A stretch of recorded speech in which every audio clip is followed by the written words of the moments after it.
Esto que vemos es una casa, ¿no es cierto?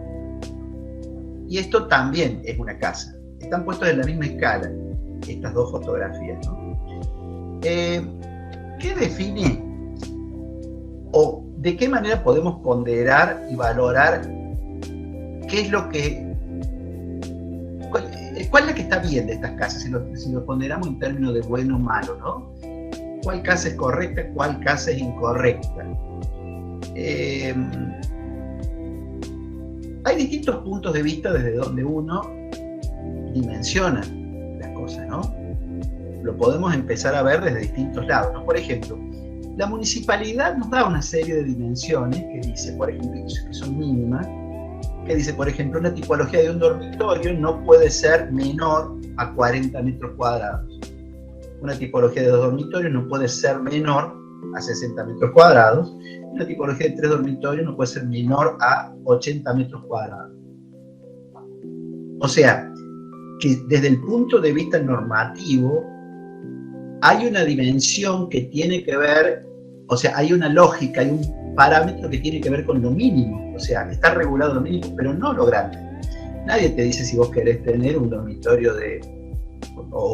por ejemplo, fíjense que en la parte de arriba habla de una serie de metros cuadrados por persona, ¿no? Que uno podría tener en cuenta. Y fíjense ustedes que son investigaciones que de dónde surgen. ¿Por qué es eso? ¿No? Uno debería preguntarse. Ya nos vamos a permitir algunas explicaciones, pero es indudable que una variable que regula las dimensiones de las viviendas y de las viviendas que están en el mercado nuestro, ¿no es cierto?, en el mercado cordobés, tiene que ver con esto, ¿no?, con lo que la municipalidad permite.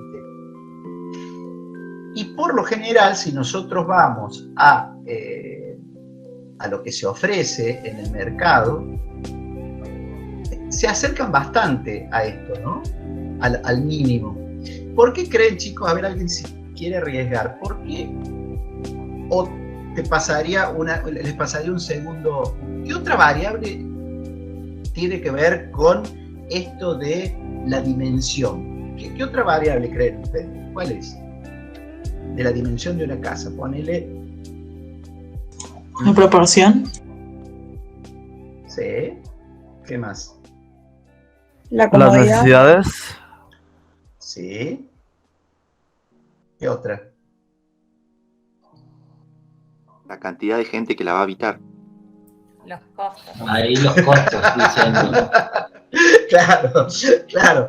O sea, hay una variable que es fundamental. Fíjense lo que es este número que da vértigo, ¿no? Este es el último número que te dice, que es de agosto del Colegio de Arquitectos, cuánto es el valor, que ya debe haber cambiado a esta altura, ¿no? El valor del metro cuadrado de la construcción. O sea, que un cuadrado, ustedes están sentados en 90.634,33 pesos el metro cuadrado, ¿no? Que es el lugar que ocupa una silla, una butaca, ¿no? Entonces pónganse a pensar cómo el costo es la segunda variable que define, o la primera, pero en definitiva tenemos normativas que definen dimensiones y tenemos costos que definen dimensiones, ¿no? Son elementos que sobrevuelan todo esto que veníamos diciendo, esta especie de trama intrincada que tenemos que resolver los arquitectos a la hora de proyectar. Y por supuesto, esta tendría que haber sido la primera, pero dije la otra porque tiene un efecto más impactante desde el punto de vista para captar la atención. Pero por supuesto que las dimensiones de la arquitectura están relacionadas al cuerpo humano, ¿no? Al cuerpo humano en acción. A ver, arriesguen también el cuerpo humano y qué otra cosa. ¿A qué otra cosa está relacionada las dimensiones de un ambiente, por ejemplo? A ver. Cuando yo tengo que dimensionar un cuarto, sí, sé que hay una persona. ¿Y qué más hay? Hay mobiliarios. Exactamente. Exactamente. Las actividades y los equipamientos. Es decir, los equipamientos que esos espacios deben alojar. Entonces uno, cuando empieza a pensar cuáles son las dimensiones mínimas de un lugar, entra en acción el espacio de las personas usando ese equipamiento. Y eso está tabulado, y en eso debemos ser expertos. Yo siempre les aconsejo que cada uno de ustedes estén con una ruleta midiendo, como les decía, midiendo el baño, el inodoro, la distancia que está el portarrollo o sea, todo lo que, porque esto, en definitiva, es lo que nos va a ayudar a dimensionar, ¿no? Es lo que nos va a ayudar a tener tamaños y dimensiones adecuadas para que se cumplan las funciones. Entonces, fíjense que es el equipo más las personas que lo están usando. Todo eso tuvo una larga tradición, sobre todo en el funcionalismo, después en el movimiento moderno, básicamente en Europa. Y bueno, Neuffer, un teórico, un arquitecto alemán, genera una serie de investigaciones que tenían que ver con las dimensiones de los usos de los distintos equipamientos para los distintos locales de la casa. Entonces se pretendía que la vivienda fuera precisamente eso, ¿no? Fuera ese guante que alojara las dimensiones mínimas. Aparece una palabra que se llamaba existence minimum en esta época. El mínimo existencial para las personas, que es una palabra de origen alemán, y en definitiva estábamos hablando de eso, ¿no? Es decir, ¿qué es lo mínimo que necesita una persona para habitar? Ahí empieza toda una discusión, ¿no? Porque en definitiva, por lo general, son datos bidimensionales, ¿no? Es la famosa planta. Y ahí está enraizado esa medida que teníamos de las normas municipales, ¿no? Que te dice tantos metros cuadrados. Fíjense que son metros cuadrados, como si el ser humano habitara en un sentido XY solamente. No considera el espacio. El espacio siempre estaba dentro del existence minimum. En la altura también, la altura mínima que necesitaba una persona parada. Menos mal que los alemanes eran altos, los franceses, entonces el hombre con el brazo levantado de Le Corbusier generó una altura, en realidad para Le Corbusier era 2,20, después se puso 2,40,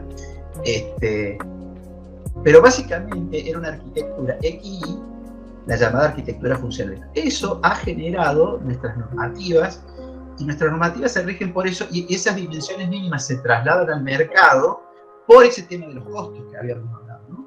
Es decir, fíjense que los valores de la arquitectura están dados en costos por metros cuadrados, siempre en sentido X y una geometría bidireccional. Ahora vamos a tratar de explicarnos un poco más de esa variable XY. Hoy vamos a trabajar el XY.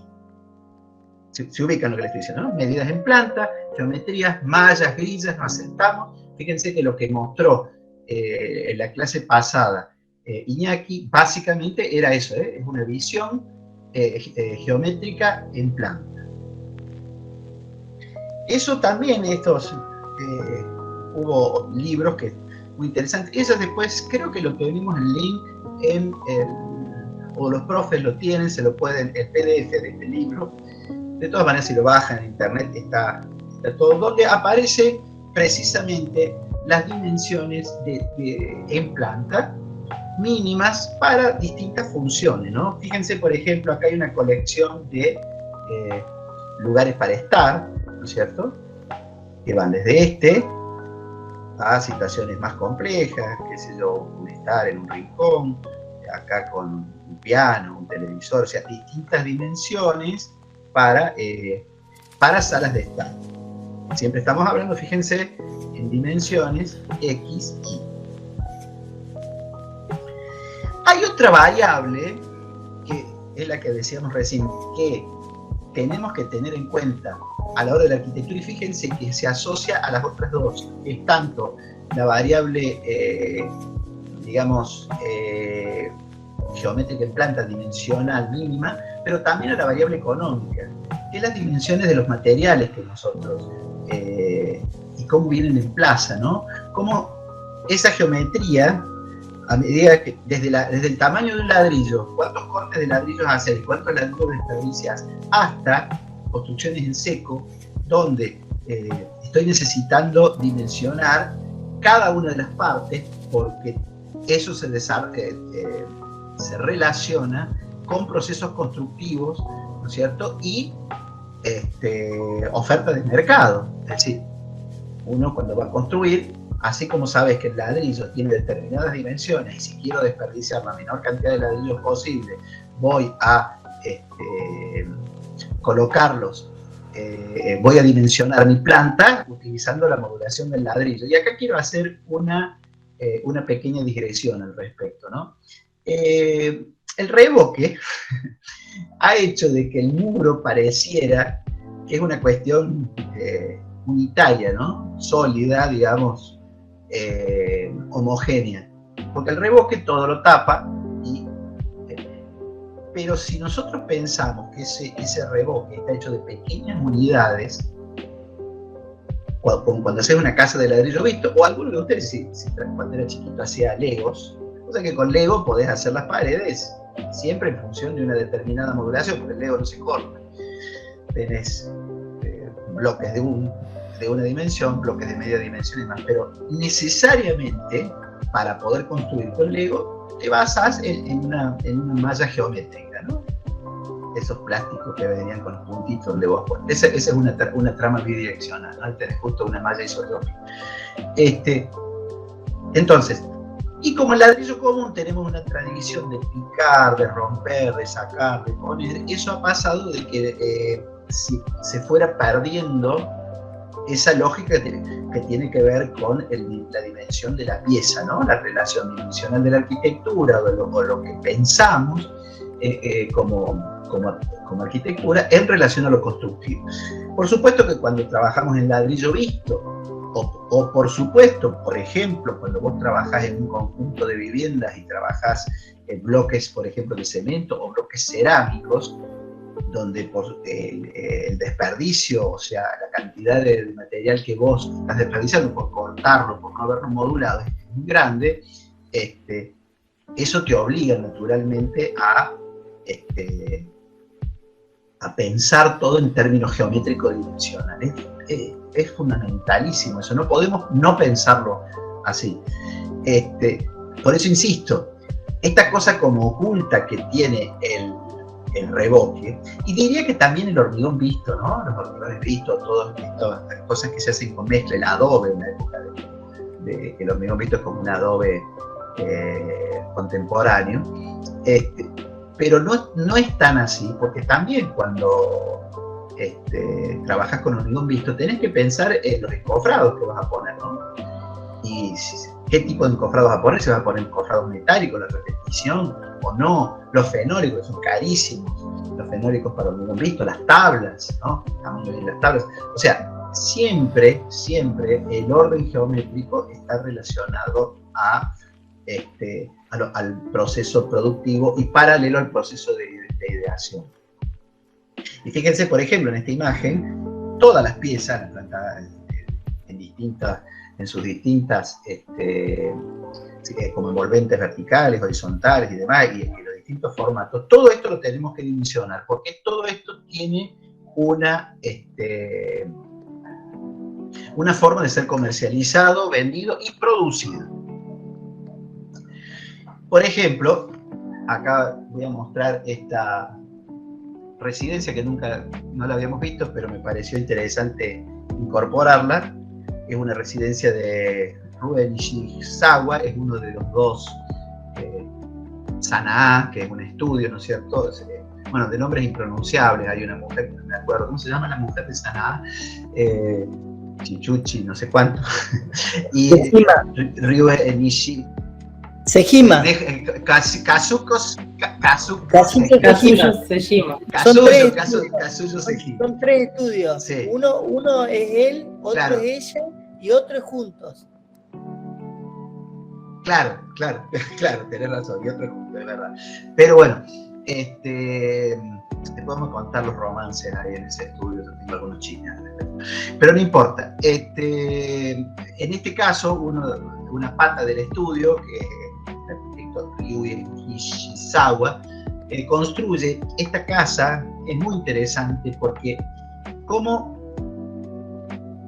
hay un orden geométrico absolutamente riguroso, fíjense el cuadrado, ¿no? Y la malla isotrópica en los dos sentidos, y bueno, tiene otras cosas que realmente me parecen hermosísimas de esta casa, es como la división de áreas está dada por estos huecos, que son estos patios, que van dividiendo distintas zonas funcionales. Acá hay una barra que es una cocina, una pequeña cajita que es un servicio, y bueno, y ahí están todas las cómo arma esta casa, con una pureza absoluta.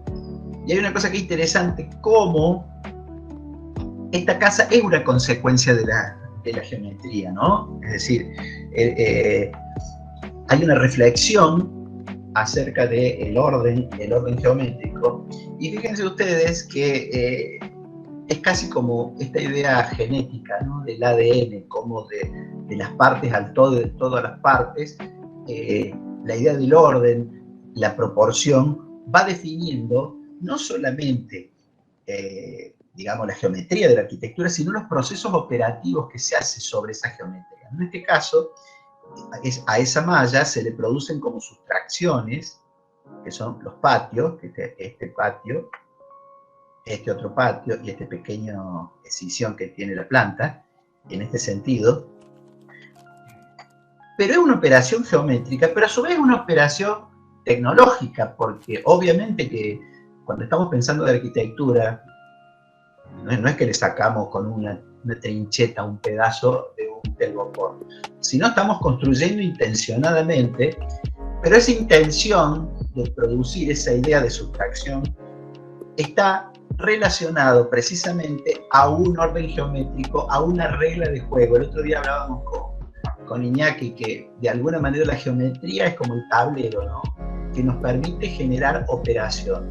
En este caso, la idea de sustraer, y al hacer estas sustracciones estoy dividiendo la planta como en distintos espacios que en definitiva van a ser los distintos locales habitables. Fíjense qué interesante, qué compleja y qué sencilla, cómo se opone a la visión convencional que tenemos nosotros directamente, que hacemos, metemos paredes y vamos produciendo los distintos espacios. En este caso hay una idea que deviene de la geometría. Y fíjense ustedes cómo esa idea geométrica, que está un poco lo que yo les decía,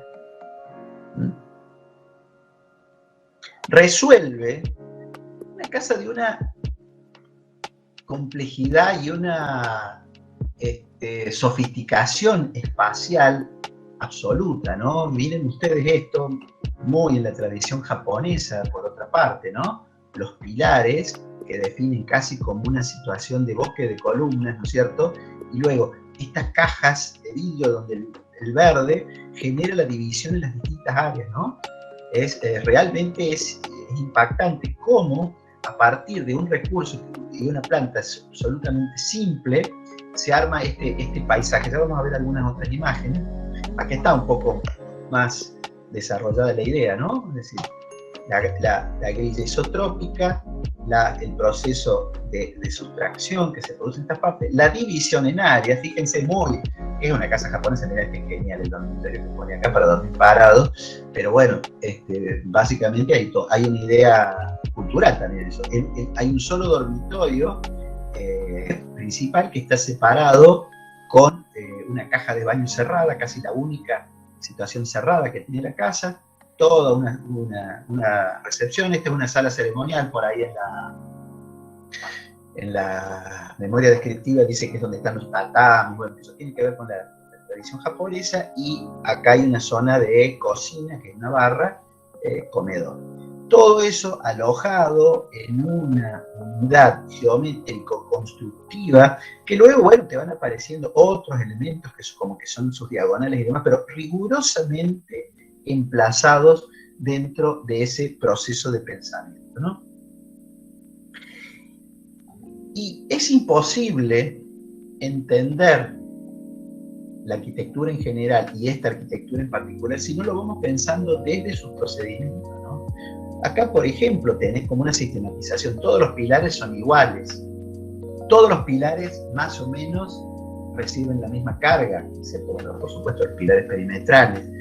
Todos los pilares tienen una forma de anclaje. O sea, dentro del pensamiento de esta arquitectura tan poética, tan hermosa, como ya vamos a ver alguna otra imagen interior, hay un pensamiento geométrico que lo sostiene, ¿no? Es como el pentagrama. Bueno, la música es así, ¿no? La música tiene orden, ritmo, proporción, ¿no? Hay como un sistema de pensamiento racional que organiza todo el otro pensamiento, esta cosa sensible, esta casa que evidentemente hay una mirada que tiene que ver con esta percepción, ¿no? Toda la casa por alrededor está recubierta por esta chapa micro perforada que produce estas translucencias. Aquí están uno de esos patios interiores que veíamos, y fíjense cómo la casa pasa a ser un episodio sensorial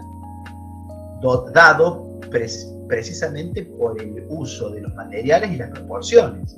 Pero si lo vemos básicamente, es un módulo isotrópico cuadrado que se distribuye homogéneamente en una planta y como recurso se recorta en parte generando esos patios, ¿no? Pero es absolutamente apasionante cómo el sensible trabajo de la tecnología y la aplicación de la tecnología a esa variable geométrica, uno puede lograr este tipo de resultados existenciales, por decirlo de alguna manera. Bueno,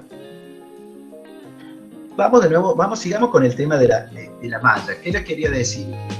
Que un poco, ya que hablamos la semana pasada de la malla isotrópica y demás, la malla isotrópica es el soporte, y si uno se pone a investigar, un poco así como investigó Iñaki, yo alguna vez me puse a investigar, bueno, a ver, ¿cuánto mide? ¿Cuánto tiene que medir esa malla isotrópica, ¿no? Si lo pensamos para el tema de la vivienda.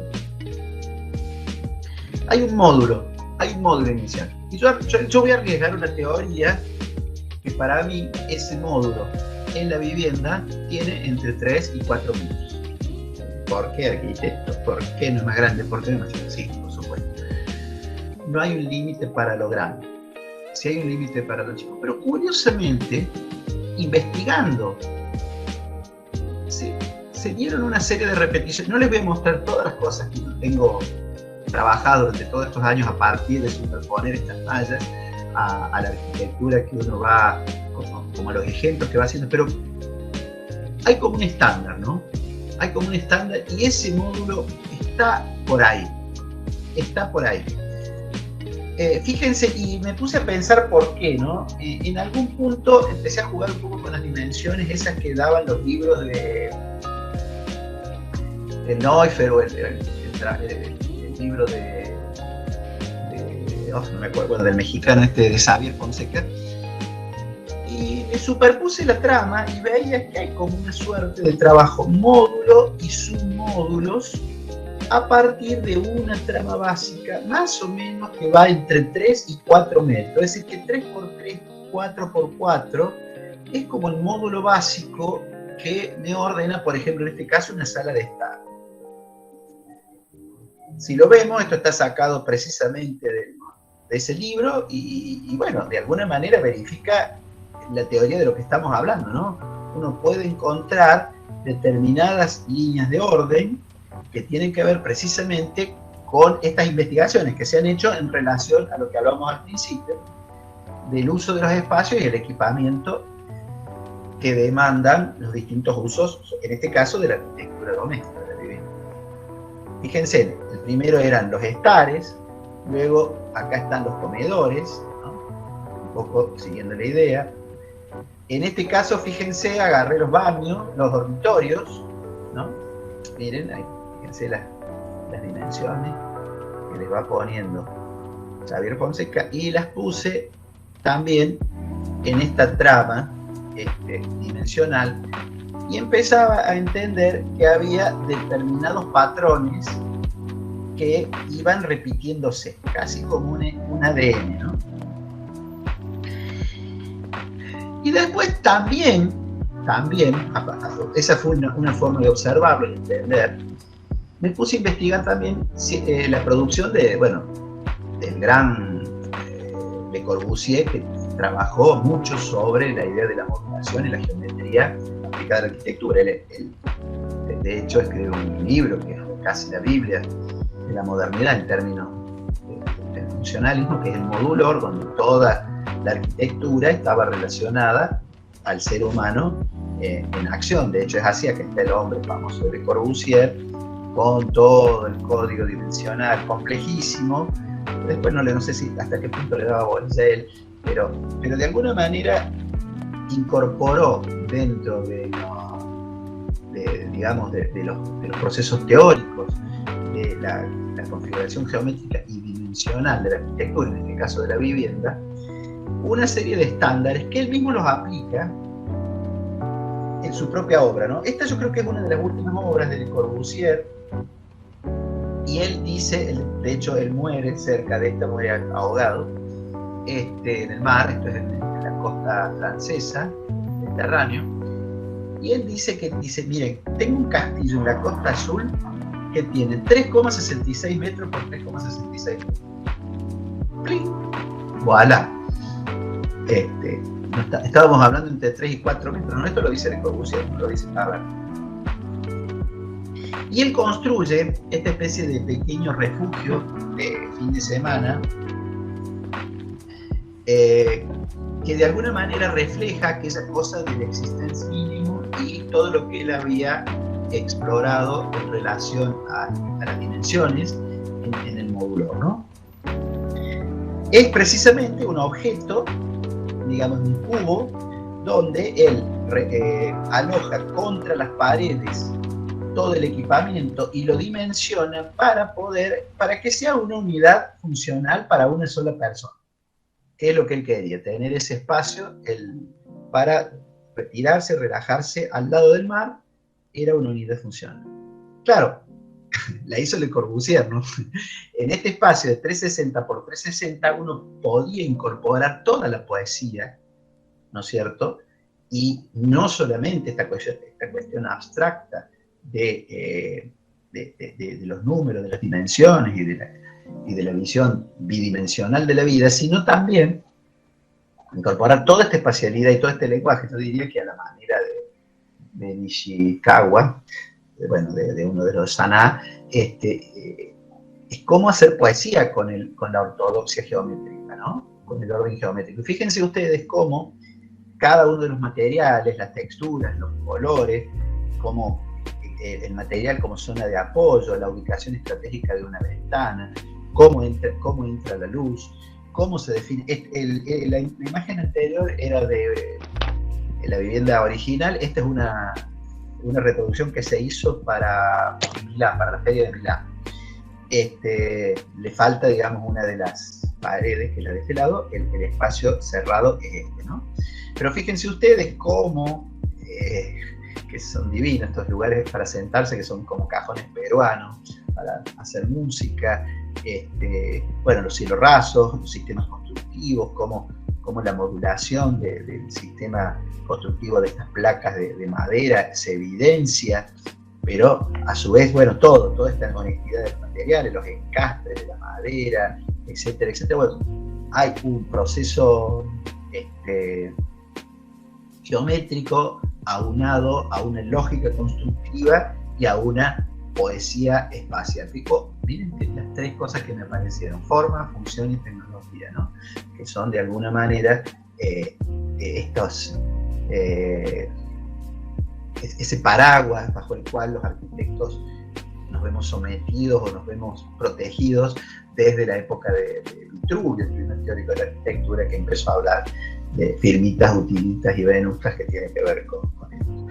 Bueno, la planta en realidad era un cuadrado de 360 por 360 que luego se le incorpora una franja para generar un acceso. Según tengo entendido, esto se obligan a poner la gente del propio emprendimiento, como una zona balnearia, una cosa así. Pero bueno, fíjense que hay un adecuadísimo estudio de cada una de las... Si a ustedes les interesa, está bueno que lo investiguen un poco más, porque se podría dar una clase entera en relación al Cabanon de Le Corbusier, ¿no? Pero es una cosa interesante. Fíjense, ahí lo puse en la malla de 360 por 360, es la misma malla que venimos trabajando con todo lo que venimos estudiando hasta ahora. Esa malla no se cambió. Ahí está. Ahí lo tenemos. Miren el Cabanon en la malla. Acá nos aparece otra obra, que es la Casa Curuchet, que la venimos poniendo siempre como lección de arquitectura. Realmente cada vez que la seguimos viendo aprendemos más cosas de la Casa Curuchet. Pero pensábamos, bueno, pero acá cómo se verifica esta idea de Le Corbusier, de la geometría aplicada a la arquitectura, la relación de la forma esta isotrópica con un hecho funcional tan complejo como esto, una casa intermedianera, con un programa mixto, una casa de trabajo, con una rampa, qué sé yo. Pero sin embargo, si nosotros la vemos, esa casa se construye a partir de un enorme orden geométrico, ¿no? Que yo no recordaba cuánto medía el módulo de la Casa Curuchet. Entonces le escribo a Daniel Merro o Dani Kane, que es un arquitecto argentino que vive en España, que escribió un libro que se llama El autor y el intérprete, que es un hermoso libro sobre la Casa Curuchet, y yo no me acordaba cuánto medía el módulo. Mirá lo que me dice, la modulación, esto es un chat, ¿no?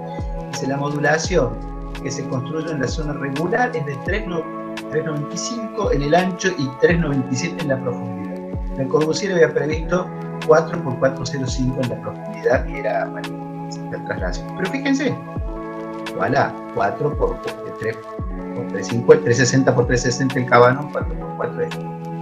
Ahí está, precisamente, el orden geométrico, nuevamente, está dada por el módulo estructural. Las columnas, de alguna manera, que ordenan esta geometría compleja de la Casa Curuchet. Entonces ahí tenemos el Cabanon, ¡pum!, y ahí aparece la Casa Curuchet, que es como si fuera ese módulo, de alguna manera replicado como un proceso de pensamiento en una geometría isotrópica, la Casa Curuchet. Bueno, este proceso yo lo había hecho con muchas otras casas que fuimos trabajando, pero ahora lo apliqué a la vivienda agrupada, y en un viaje en el tiempo venimos a Azalea Housing, que es un conjunto de vivienda agrupada, precisamente parecido al que tienen que hacer ustedes acá en la zona de Villa Allende. El conjunto de viviendas son una serie de casas en forma de L, de alguna forma, que definen un patio y arman una circulación central con unos servicios comunes en la parte del acceso. Si lo vemos, aquí está es un proceso constructivo muy interesante, muy simple. Yo pensaba que este lote debe tener, ya lo vamos a ver ahora en la geometría, pero debe tener unos 20 metros de frente, o 15 y 20 metros de frente, como que es el doble del tamaño del lote de ustedes en el ancho, y más corto. En este caso, fíjense cómo son las viviendas. Las viviendas arman una L que se abren a un patio, y esto es una cochera, un espacio semicubierto que sirve como cochera y quincho. O sea que la parcela, de alguna manera, que define la casa es esta. Pero es interesante porque todo arma, básicamente, un cubo, que es un solo espacio habitable para la planta baja, ¿no? El adentro y el afuera están totalmente vinculados, inclusive el espacio para el auto y demás, en este caso, que tiene un ingreso individual para cada uno de los autos. Pero es muy interesante esto, y fíjense cómo, quizás acá, por el hecho de trabajar una simetría, no se le dio mucha bolilla a la orientación, porque si bien en este caso la giran para el otro lado, no recuerdo dónde está el norte acá, pero bueno, evidentemente que las viviendas no tienen no están orientadas de la mejor manera. Aunque sí hay como una evocación de no enfrentarse en términos de intimidad, entonces esta vivienda se pone en este sentido, esta otra se pone en el otro sentido. Recuerden esta planta, entonces la cocina, el baño, una escalerita y este módulo básico que define el afuera y el adentro en una sola operación. Para el clima de Córdoba es absolutamente pertinente porque vos abrís estas ventanas y si bien el espacio interior es bastante estrecho, esto se puede abrir e integrar. Esta habitación podría ser eventualmente un estar, podría ser un espacio de trabajo, o sea, tiene como una idea dentro de la economía de recursos de flexibilidad y de distintos usos.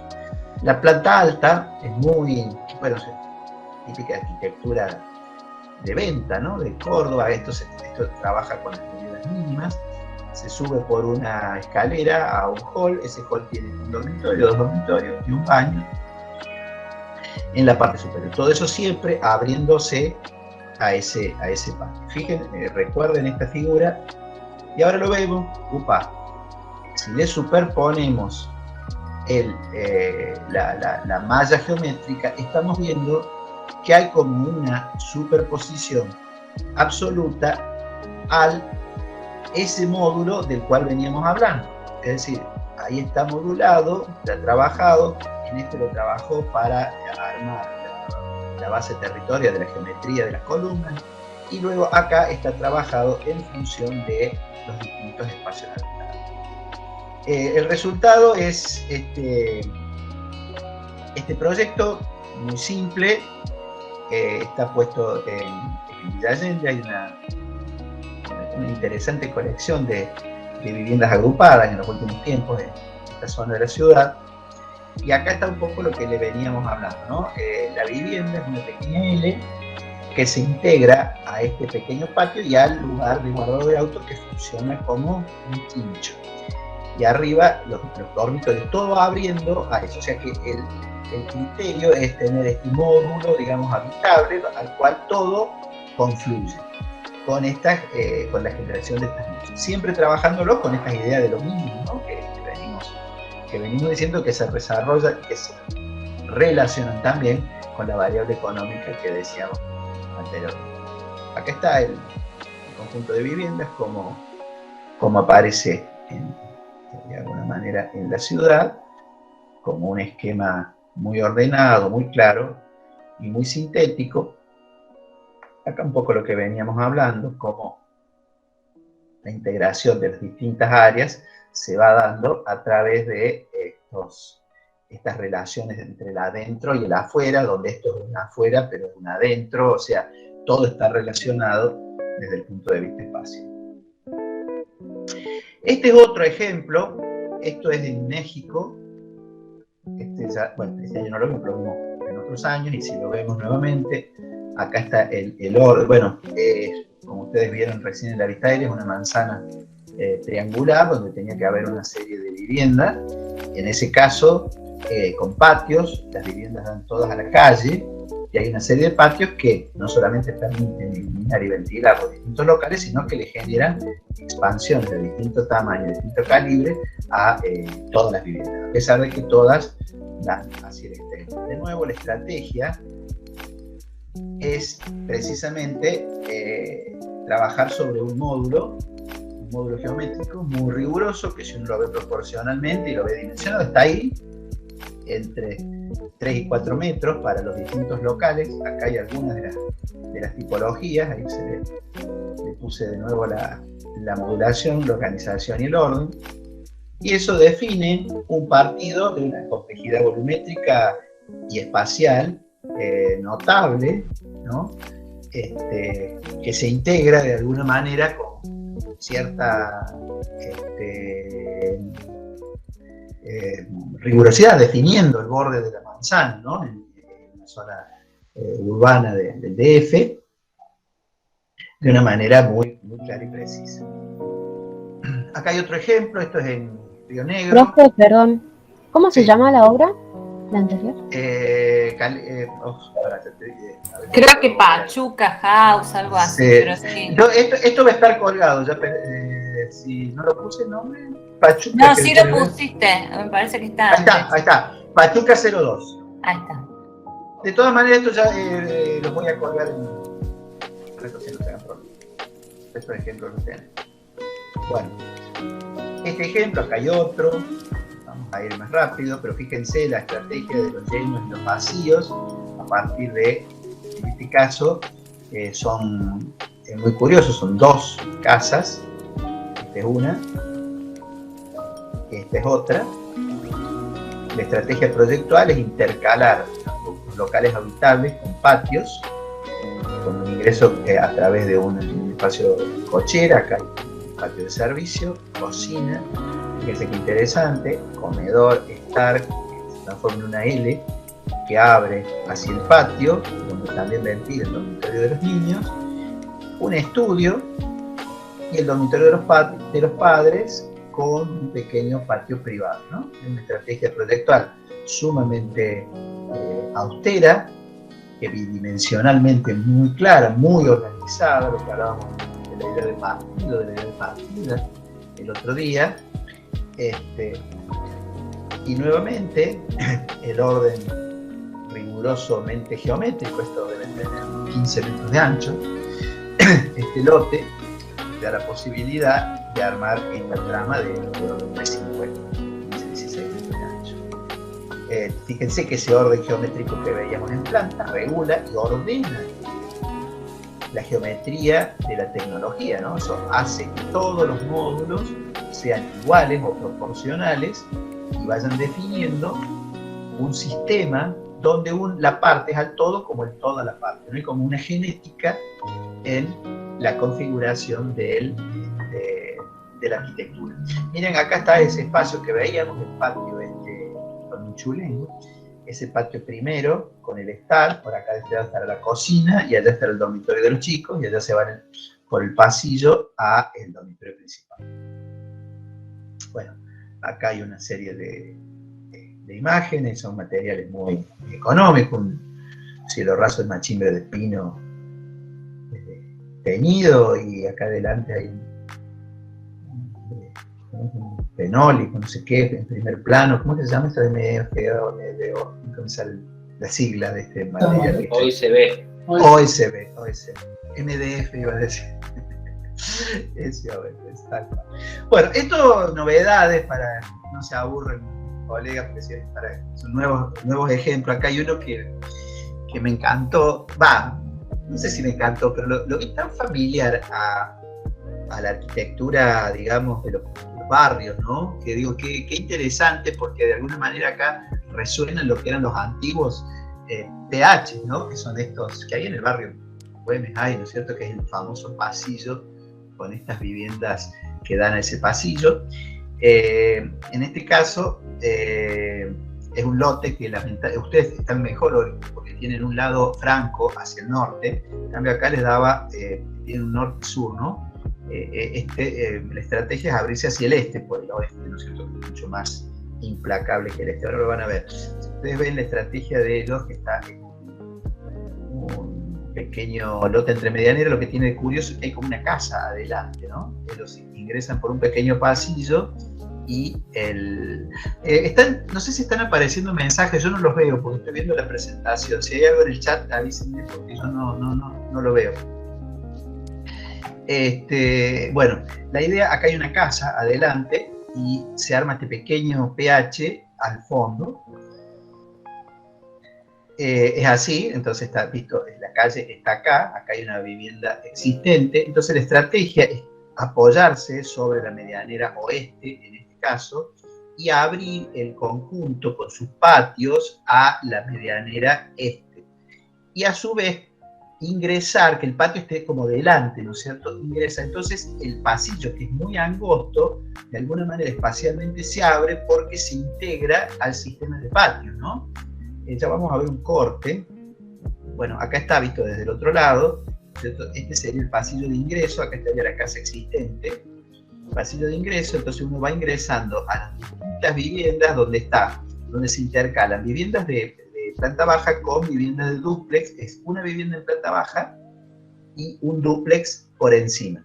¿Sí? Eso define una vivienda en 3 pisos. Entonces uno ingresa por estas escaleras a las plantas superiores y desde el pasillo, y si no, a los de la planta baja ingresas por estos patios. Lo que a mí más me interesó son estos cortes. Fíjense el corte del esquema, es decir, se apoya, es en L, ¿no es cierto? Pues después, bueno, el corte se complejiza, ¿no? Pero básicamente la idea del partido es apoyarse sobre la medianera oeste, vaciarse sobre la medianera este y el pasillo de ingreso peatonal, por supuesto, porque este no sé si debe tener menos de 10 metros, debe ser un poco más chico que el de ustedes, pero al integrarse con el patio y generar acá un cribado, de alguna manera, esta idea de pasillo que podría ser muy cerrado, como suele pasar en los PHs en nuestra ciudad, de alguna manera se integra y se incorpora al patio. Esta es un poco la idea, esto es lo que yo les decía, es una arquitectura muy, muy económica. Fíjense, esta es la casa que está adelante, se ingresa por ese pasillo al conjunto de duplex, que es ¿no es cierto? Se ingresa desde aquel lado. Y esto es lo que quería mostrar como recurso. Esto es vivienda muy económica, pero me parece muy ingeniosamente utilizado. El recurso del cribado son los patios, ¿no es cierto? Entonces el pasillo, como ustedes ven, de arriba, por supuesto, para ganar nuevamente el espacio, la vivienda se puentea, ¿no? Es en el corte, ¿no es cierto? Bueno, no se ve acá, es esto, ¿ves? Llega hasta acá, se va cerrando y te genera los patios en la parte superior, que son estos que están acá. Entonces quedan como terraza y las terrazas se van empezando a vincular. Es un proyecto muy inteligente porque va armando en un terreno muy angosto estos paisajes interiores, que esto es lo que yo me refería. Acá está el ingreso de la escalera al piso superior, estos son los patios de planta baja, pero lo que a mí me parece interesante es esta imagen, ¿no? Cuando esto empieza a crecer las plantas, y me parece muy, muy nuestro, ¿no? Muy de la domesticidad de los barrios de acá. Bueno, acá está, cuando se va integrando con los patios de los vecinos en un barrio popular, una construcción de esta económica, pero me parece que con el plus de una alta calidad y sensibilidad en cuanto a las luces y las sombras y el uso de los espacios. Y bueno, desde las interioridades, un poco lo mismo que veíamos recién, la integración absoluta de los espacios interiores con los espacios exteriores, donde uno no encuentra, acá esto podría tener un techo, la idea que hablábamos, ¿se acuerdan? El patio es una habitación sin techo, ¿cómo era que decía Borges? ¿Se acuerdan? Patio, cielo encauzado. Exactamente eso es un poco la idea que subyace detrás de este ejemplo tan modesto. Y finalmente les voy a mostrar un ejemplo también, esto es en Chile, de los años 2000, es también un conjunto de vivienda colectiva. Curiosamente, los profes van a encontrar que esta tipología la hemos usado mucho en el taller, y en este caso está hecha con una construcción mixta en madera. Bueno, ustedes verán el orden geométrico. El partido, me pareció interesante verlo en corte, ¿no? a este proyecto. Ustedes lo verán, son como dos grandes tiras que generan un ingreso central. Esto debe tener 20 metros de ancho. Un ingreso central, bueno, tiene como una especie de subsuelo donde están los estacionamientos, y las viviendas son estas viviendas puente que están por encima y unas patas laterales, que en este caso está cortado precisamente por las patas laterales que van generando las L hacia abajo. Es muy parecido al ejemplo de azaleas, pero con otra escala. Fíjense, este es el ingreso central, casi que yo me podría imaginar que estos son 10 metros. Bueno, ya van a ver ese un pequeño experimento con este proyecto metiéndolo en el sitio de ustedes. Pero es muy interesante el partido, no son L's, ¿sí?, que se abren a patios, como en Caledonia Somos Agua, solamente que esto tiene escala.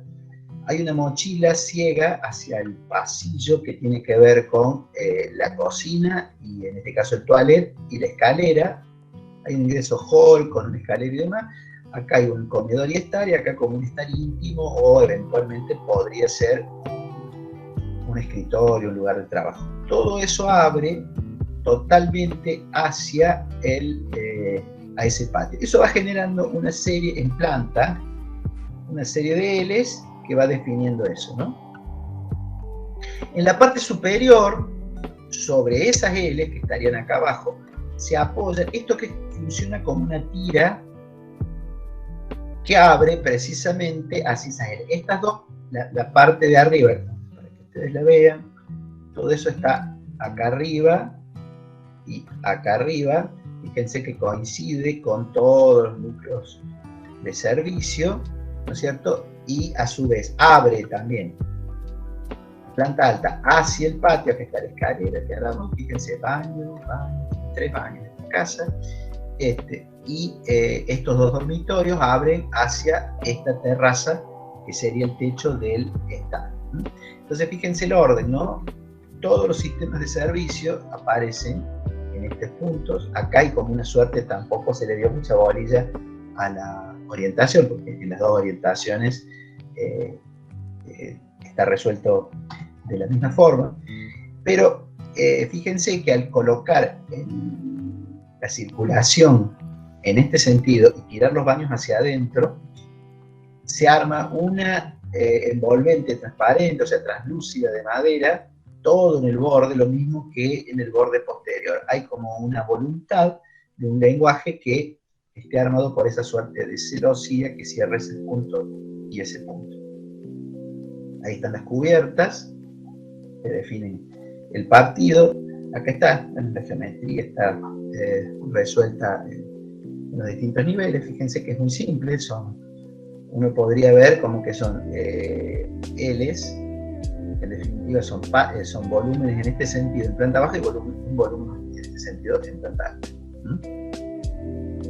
Acá está la resultante final de ese proyecto. Bueno, por supuesto, con la muñeca de un proyectista, de generar estos vuelos y estos recursos técnicos. Bueno, vuelvo a insistir, totalmente domesticado en términos geométricos, ¿no? Es decir, ordenado, clarificado. El lenguaje es una consecuencia precisamente de lo vimos un poco en el trabajo anterior, ¿no? La relación que debe existir entre el lenguaje, las intenciones, la geometría y la tecnología. Que básicamente, ¿esto qué es? Nada más que eso.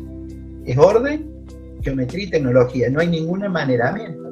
Por supuesto que está la cancha del arquitecto, tomar estos riesgos y generar, poner árboles en estos macetones que vuelan. Bueno, por supuesto que ahí empieza la música, ¿no? Pero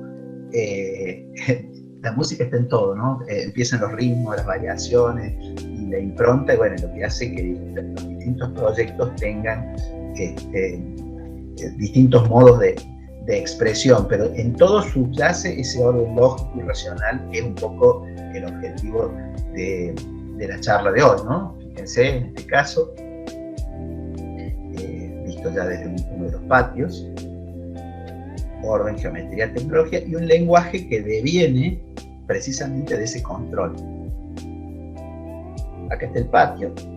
Fíjense que en Caledonia somos agua, pero con otra escala. Nuevamente, el patio es la habitación sin techo, porque todo está vinculado a ese lugar.